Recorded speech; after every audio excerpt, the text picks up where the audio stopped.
All right, everybody, welcome back to another episode of the Lasting Learning Podcast. So glad that you are here. Today, I have an absolutely incredible guest joining us. Sometimes I get the opportunity to talk to people who share a lot of theory, a lot of research. Today, we're talking to somebody with a lot of practical knowledge. Got a woman here who lives it. She breathes it. She is an example of everything she talks about and everything she writes about. We've got a woman with more than 30 years in education, 17 of those years as a school leader. She is an author. She is now traveling the country, at least virtually, speaking to the masses, sharing her message of what it is to be a principal. Today, we've got the amazing Kate Barker joining us. Kate, thank you so much for being here. Oh, thank you so much, Dave, for having me. What a beautiful introduction. Well, I am so excited to finally be able to talk to you. I know we've been trying to make this happen for a while, and because you are such an amazing principal, your day job work comes first and things happen and we have to adjust and work around it. But that's a testament to you. So I'm glad we're able to find some time to make this happen. I am too. So thank you for persevering. No, absolutely.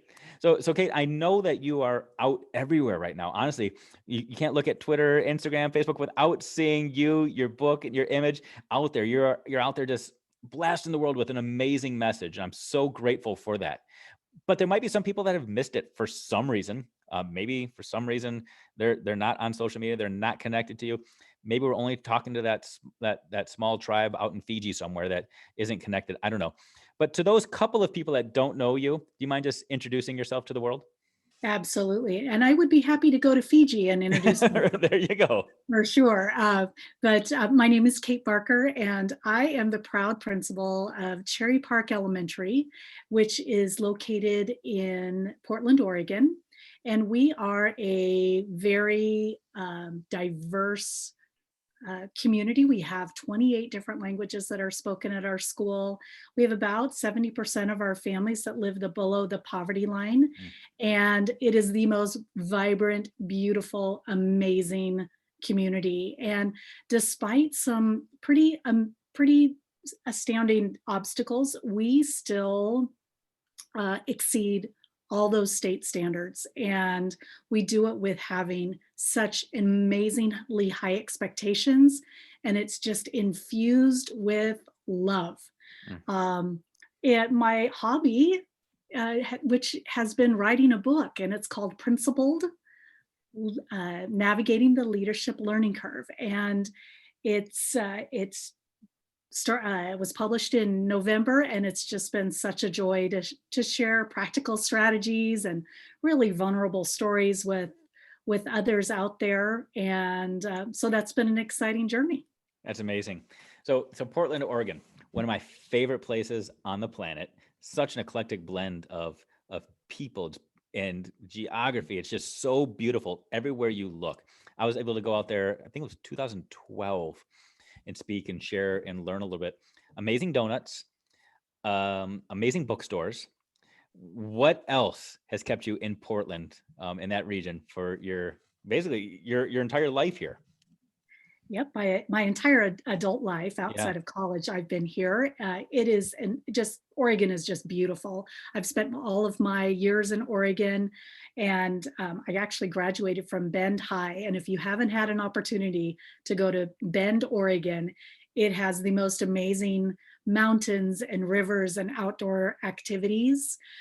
Portland is the metro area, and it just there's so much culture, so much good food. Even Voodoo Donuts, Oh they yeah. are amazing, but all kinds of different food and landscapes, and the people are just amazing with a real heart for enjoying life outdoors and caring about each other. That's amazing. So the reason I ask that question is because you described your school, and your school, it sounds like this amazingly beautiful community that you've helped foster and that you've helped build. But I also don't want to sugarcoat it. The work is hard. The work can be intense at times. And I know for some of us, myself included, sometimes when the work gets hard, we can start looking to say, are there other things out there? There are other opportunities. Is this my fit? But you have made this community your home. You are a part of the community.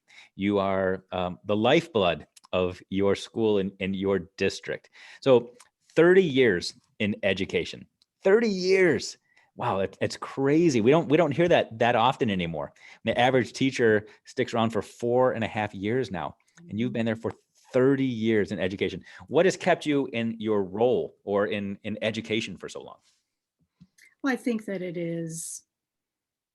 I really do feel like it sounds a little corny, but it is, I was born to do it. Hmm. My Both of my parents were educators, and of course I said I'll never be a teacher, and got one term into college and thought, yeah, okay, yeah, I better be a teacher.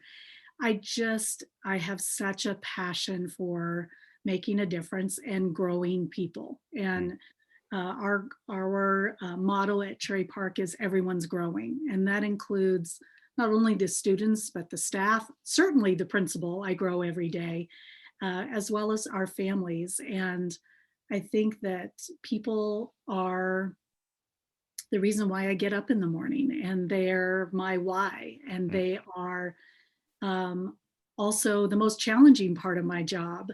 But at the end of the day, it gives me such great joy to serve our community. And the reason I stayed in the same district all 30 years is because of the people, Hmm. and because I truly felt like our community needed that stability of knowing the history from where we were 30 years ago. Our community has changed dramatically with the gentrification of folks coming, uh, transferring in and out of our district. And so it's just been a great joy and a great challenge, and um, my honor to serve the community. So you mentioned the term growth quite a bit in that testimonial. What does that mean to grow? When you say kids grow, teachers grow, leaders grow, is it something you are quantifying and purposefully measuring that growth, or can you look back and just see the change and the difference? And is there intentionality behind it? I think anything that's worth doing is worth doing with Mm. intentionality. And if you look up my name, you'll see systems and structures and protocols as my middle name, because I do believe in that growth needs to happen in many different aspects for students and staff and the principal and the community. And that includes academics. We have beautiful multi-tiered systems of support for that, make sure that every single student has a prescription card for learning. And it doesn't matter where you start in our community, because we have learners that come to us really struggling, and we have some students that are off the charts. And no matter where you are on that spectrum, our job is to grow. Mm. And same with staff. We all have strengths, and it's my job and my school's job to really optimize those strengths and grow and develop the talents of our staff. But I think sometimes communities think that, oh, you have to choose academics or you have to choose culture. And so we're constantly growing not only academics, we're growing our students with their positive behavior. And something that's a little bit unique about our school is that we grow very specifically connections, Mm. and we grow socially, and we have systems and structures around how we're growing, people being connected and helping and nurturing each other. So when you look back on your journey, let's just focus on your leadership journey, the last 17 years. I bet when you first started, first of all, you could have never imagined that you were going to stay a school leader for 17 years. It's almost unheard of these days. But when you look back on it, knowing that you have this intentionality about growth and growing, making yourself better and improvement, what is different about you now compared to 17 years ago as a school leader? That is a great question, because there's a lot that is different. And the new principal in me 17 years ago wants to go back to that community and say, "Oh, I'm so sorry. I'm so sorry." I think a couple of different things. Number one, I'm going to go back to your word intentionality, and really having that laser focus on a few goals. And my first school improvement plan, I'm embarrassed to say, but I was that principal that, we have to turn our school improvement plan into the district office. So we're going to, in a staff meeting, we're going to have different groups and we're going to write down all the ways that we can improve our school. And would you believe I put in every single one of those ideas? Oh, I believe it. I believe it. Every I've seen a lot of those. Yeah. every single one of those strategies. And so, and as you can imagine, that plan wasn't worth the paper it was typed on, because we were spread so thin and there was no focus, there was no intentionality behind what we had down on the paper. So I would say a big growth opportunity was to really be intentional about what are our goals, how are they going to grow our community, and then also really knowing your people. And one of my favorite terms is the people in your care, and that would include your staff, your students, your community. How are you using their strengths and developing that shared leadership? Because we know as a principal, there is no way that principals can do it all on their own and do it well. And believe me, I tried. I thought, well, if it's worth doing, I have to do it. And I think that another big difference is developing the talents of the amazing people that are within your sphere. And that includes both staff, but it's also the students. Like, I have preschool through 5th grade. I think we underestimate the power and the leadership skills of our students. And I think we underestimate the power and leadership skills of our parents. Mm-hmm. So really thinking of, first of all, getting to know them, to know their strengths, and then really thinking, how am I going to use those strengths and those talents to improve our community as a whole? I love, first of all, I love that reflection and your willingness to go back and say, oh, where I was 17 years ago. I feel like that's something that a lot of school leaders can relate to, whether it's their first year, 17th year, 30th year. I know when I look back on when I first began as a school leader, I felt like it was my responsibility to have all of the answers. I felt like I was the person to come up with all the solutions, and I just had to have everybody follow through on all the things and everything would be perfect. Oh, man. And I think you articulated it way better than I ever could. We missed the boat so often with that. And with me, I had a couple of epiphanies. I had some turning points in my career where I had some people give me some very real, honest feedback. I had some life events happen, and I was able to look at myself in the mirror and say, time to adjust, time to adapt. For you, has it been a slow, steady evolution where you're not quite sure where the shifts have kind of come from? Or can you identify defining moments in your career where, wow, you realize things had to be different, let's turn course? I think that while I can't pinpoint exactly, I mean, there have been several experiences that have been challenging, that have been a big whop upside the head to say, hey, listen, Kate Barker, we need to do something different. And I remember one of my first few years of being a principal, and I consider myself, I'm a friendly person. I'm an approachable person, but no one was coming to me to give feedback. So I thought, everybody must be happy. Everyone must be agreeing with all my decision making, and it was not true. And so, until somebody went to HR and said, these things about this new leader, and I was crushed. But it also was the wake up call that I needed to say, okay, I need to put in intentional systems and structures into communicating and gathering feedback. So that was one example with staff. Another one with students is, I know that certainly in the last 10 years, I've seen a drastic shift in how our students are entering our school system. And there's significantly more dysregulated behavior. And that was really kicking us in the behind. And so here we had these great, awesome teachers that had these beautiful lessons planned, and they weren't able to get through them because the behaviors were getting in the way.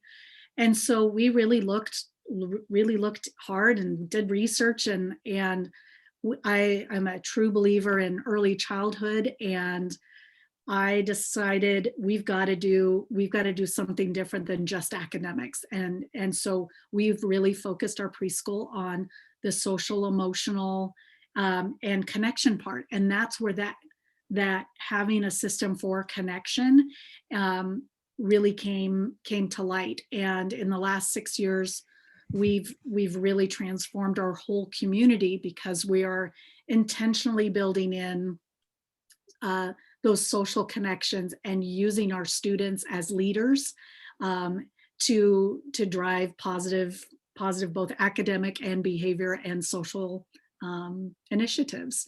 And it's just made a world of difference. I love it. I love the fact that you've been in a place long enough to see the benefits of that work, because I can only imagine that when you introduce some of that work at times, you can get a little pushback. You can get some people that say, is that really the right focus? You know, I had a conversation with Tony Wagner lately, and he made a statement that was really powerful. His statement was, we need to stop arguing for less accountability and start arguing for accountability on the things that matter more. And what you just articulated to me, I think, is that message, is especially with your little learners, your pre-K learners. So I had the opportunity to work in a school where they titled me a turnaround principal, a term I despise. I will say that to the day I die. Don't ever call yourself a turnaround principal, because that's just setting up for failure. People don't want to turn around. They want to grow. They want to improve, like you said. But it was a school that, it sounds very similar to your community, to your demographics, to your struggles and challenges. We were a pre-K through 5 building, and our pre-K babies, just like yours, were having such a difficult time. A lot of our early learners were having such a difficult time. And there were so many so-called experts that came in and said, it's because they're behind academically. You need to just make sure that they're learning how to do school. You have to teach them early literacy and early mathematical reasoning skills, which is important, yes. However, I'm a firm believer that those who read more are those who are social and communicate and have life experiences.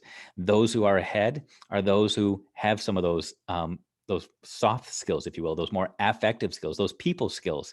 And those are the things that we need to be focusing our energies on at the early levels, so we can get bigger returns later on. You've been there long enough to see those results, to see that that is actually working for your kids, working for your school and your community. If somebody from the outside, a naysayer, came in and said, show me the results, prove to me it's working, what would you have? What is your ammunition? What's your comeback? That's such a good question. I love it. Because I really was that principal, and I'm still, I really believe in academic achievement.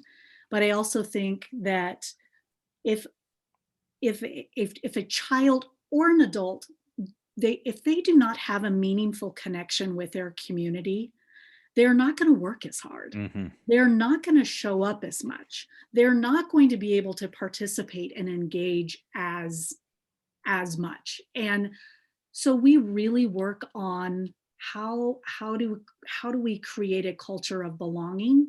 How do we create a culture where everyone is valued? And the proof is in the pudding. Mm-hmm. We exceed all the state standards on our state assessments. We have very similar demographics in our whole district, and yet we blow it out of the water for all of our assessments. As far as like, we're a PBIS school, which is a positive behavior supports, and we have the fewest referrals we went from in a matter of a few years, we had our highest referral rate of like 40 to 50 in our kindergarten grade levels down to 6. Another thing is that I'm fiercely dedicated to inclusion, and we weren't even seeing a lot of kids. They were going straight into self-contained classrooms.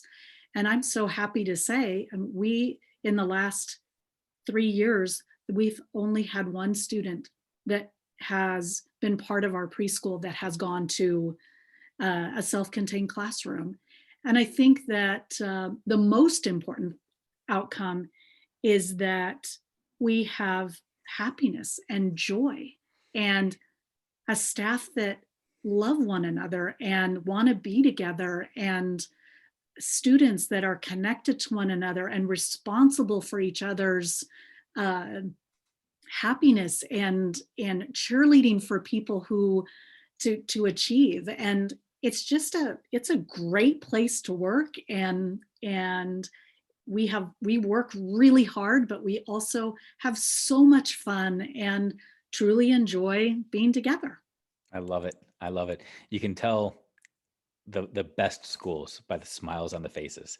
You can look at all of the data walls and all of the binders that are put together with the scatter plots and the line graphs, but going up and down the halls, seeing the smiles, seeing the high fives, the fist bumps, the hugs, that's when you know a school is making it, because people are happy. And sometimes the things that generate that happiness is academic achievement. I mean, yes, we love to succeed. We love to hit those benchmarks. We love to be proficient and to be making the grade. And if that generates happiness in some way, go for it. Full steam ahead. I love that. I love that.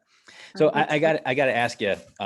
So your career, you're doing your career, leading schools, doing your thing in your safe space, in your happy place, making a difference. And then you decide, I'm going to take my message outside of my school, outside of my community, and outside of Oregon. And you now have this message that is not just nationwide. You've got people that are reading your words around the world, listening to your words around the world, which I know is humbling. It's overwhelming. For sure. At what point did you say, yeah, maybe I do have a story to tell? Maybe I do have some wisdom here that other people can tap into? Because, I mean, don't get me wrong. There are a lot of books out there right now that a lot of people are writing a lot of things. I've got yours. I've read yours, and it has a special message inside that I don't think a lot of other people are telling. It's a special story, three stories really that are all embedded within one. Yours, what gave you the courage to say, yeah, I'm ready to amplify my voice? So if you would have told me 2 years ago, Kate, you're going to be a published author, I would have probably laughed. And I just, I just didn't, I was one of those people that, I love my community, and I'm just trying kind of take care of business within my community. And I feel like I have the best job in the world. But I belong to my state organization. It's called COSA. And I met these two amazing, dynamic other women principals, Rachel George and Courtney Ferreira. And we would just sit around and we would talk at conferences, and we really learned, oh my gosh, we have this commonality between us about having really high expectations, but yet having these really vibrant, beautiful, nurturing communities. And we also talked a lot about how difficult it is to be not only a principal, but just in education today. And I know when I look at books that are out there, sometimes, I mean, they are full of research, which we're all data geeks. I love research, but there really wasn't something out there that really called it out, saying, this is really hard. Mm-hmm. No one tells you how hard it is, and what perseverance needs to happen in order for success to happen. And we really wanted to share our message, share those vulnerable stories throughout the book. We do each talk about our epic fails and our embarrassing moments in the hopes that people feel like they're not alone, because our profession can be really lonely. It can be really isolating. And let's face it, most of us that are leaders are don't want to let anybody else know that we're failing, or we don't want to let anybody else know that we're stumbling. We're and we really wanted to get that message across that, yes, it is hard. It is hard. However, you are not alone. There are people that are here to support you, that can surround you with that love and support and practical strategies, and that to not dwell in the pity party of how hard our jobs are, but to really elevate your authentic practice by replicating some dynamic strategies that will help any community. And so that was our real goal, is that the book would feel like you're sitting around a campfire or fire pit, you have your favorite beverage in hand, and you're just talking about what it's like to be in education. What is it like to be a leader? And what are things that are going really, really poorly in your systems, but what are you doing about it? How are you elevating your practice and learning with others to have a successful community? Yeah, I love it. I love it for so many reasons. It truly is written through this reflective lens, where the lessons that have been learned over time. So I'm curious. So I told you before we started recording that I spend a great deal of my time teaching educational leaders, teaching people that are aspiring to lead, or people that are currently in the field moving forward for another degree, another certification. And oftentimes I am introduced to people that have so much hunger, vigor, passion. They want to just go change the world. Great optimism. They are full of hope and determination. I love those people. Me too. Me too. And we were probably those people. And I hope to say that on most days I still am. I am too. But what do you wish you would have known before you started? I wish I would have known that I could reach out, that I could surround myself and be more open to recognizing my faults, and to be humble enough to say, yes, I want to change the world, but I don't quite know how to do that. Yes, yes, yes. So I need to just encase myself with others, whether that be mentors, whether that be well, when I started, there wasn't social media. That's how old I am. But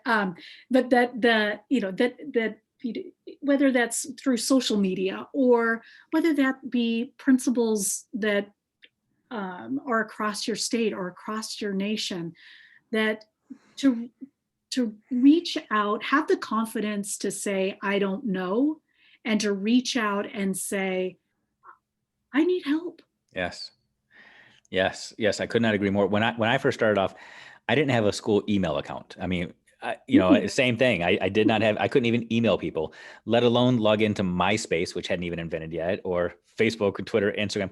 We are in this age now where you can connect, or like you said, your life has truly been changed because you are willing to embrace this humble atmosphere, this humbleness about you, where you reached out to a couple of, at the time, strangers who became friends, confidants, colleagues, now co-authors, now partners in crime that are truly helping other educators around the world. But it all started with that willingness to say, maybe I don't have to do this alone. Maybe I do need to reach out. Maybe I do need to get connected. So that's good. And I'm hoping that at the end today, you'll be comfortable with sharing how people can connect with you so they can continue to grow and learn and be inspired. Are you okay with that? Absolutely. Awesome. I'd love it. And I am one of those people that what is mine is yours.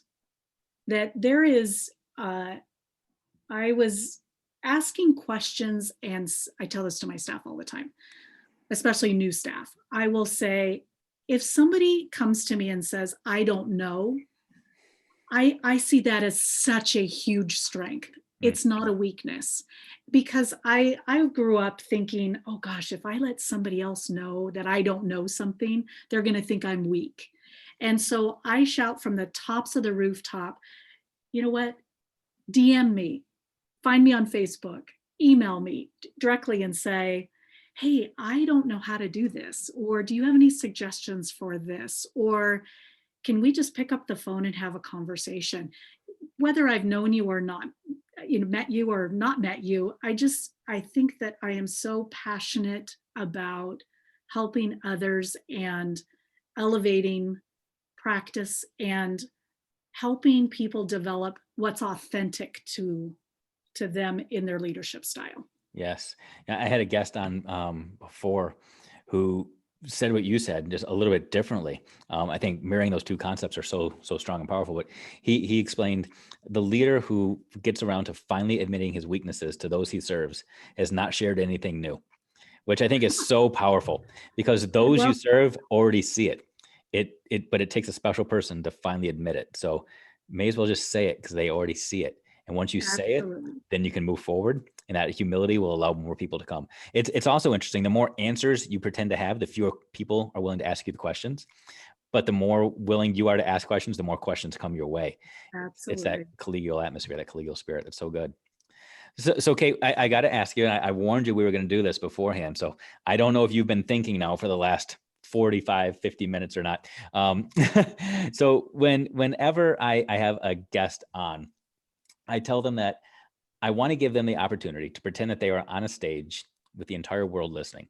And because this podcast is so epic, the whole world is listening. Even that little tribe that you introduced yourself to in Fiji, they're listening to you right now. And they are picturing you standing on a stage, spotlight on you, microphone in hand. You've captivated them.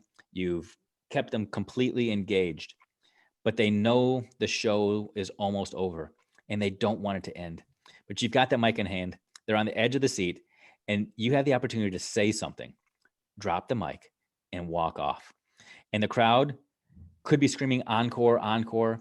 They could be just left stunned with their jaws on the floor. They could be standing and giving a raucous applause. Who knows what the ovation will be? I'm wondering, Kate, do you have a mic drop moment, something that you want to leave people with? No pressure. And I didn't No build that up at pressure at all. all. No pressure at all. My mic drop moment is all about love. Mm, Love your staff, your students, and your community enough to have really high expectations. yes. Love your staff and community enough to hold them accountable. Love them enough that you're differentiating your appreciation and that you know them well enough that you know what they need academically, you know what they need in order to behave respectfully. You know them enough that if they need a friend or Mhm. need the skills on how to develop a friend, if know them enough that you know you'll be step by step, side by side by them, learning along with them, growing with them, and caring for them. That's good. That's good. You know, love is a choice and it's accompanied by actions. You have to have both. If you say you love your job, you say you love your students, you say you love your staff, it's a choice that you're making. Follow through and commit to actionable steps. I love it. I love it. Kate, you're absolutely incredible. I appreciate having this time with you. I know there are people listening to this that are hearing your words, want to get connected, want to continue to follow your journey. How can people follow you and get connected to you? Yep. So probably the best way is through Twitter. My Twitter is at Kate underscore S as in Susan underscore Barker. And you can also find me on Facebook And actually on Facebook, I go by Katie because that's what friends and family call me. And so Katie Barker. And just feel free to visit my website, which is katebarkerconsultant.com.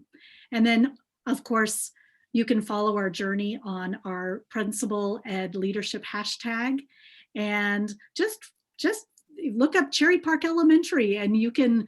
My email's on that website as well. And like I said, I would love to connect, and just know how much I honor all that you all are doing for our children and our greater community. And it's just been such a pleasure to be on your show, Dave. I really appreciate you asking and reaching out and spending the time with me. Thank you. Oh, absolutely. I appreciate it. And those of you listening, watching it, in the show notes, we'll have all of those things linked. So if you want to just click one button and connect, do so. Or if you're like me and you're like, oh, the show notes, I had no idea those things existed and you just heard it, feel free to type those things in with your thumb right now before you put your phone down, before you put your device down. Kate is definitely worth the follow. She is an amazing wealth of wisdom and knowledge, practical experience, and follow her on Facebook, and you can, I guess, connect with her friends and family as well. So Kate, again, thank you so much for your time, for taking time to spread your message beyond the walls of your school, beyond your state, beyond your country, even just pushing things forward for kids everywhere. I appreciate you.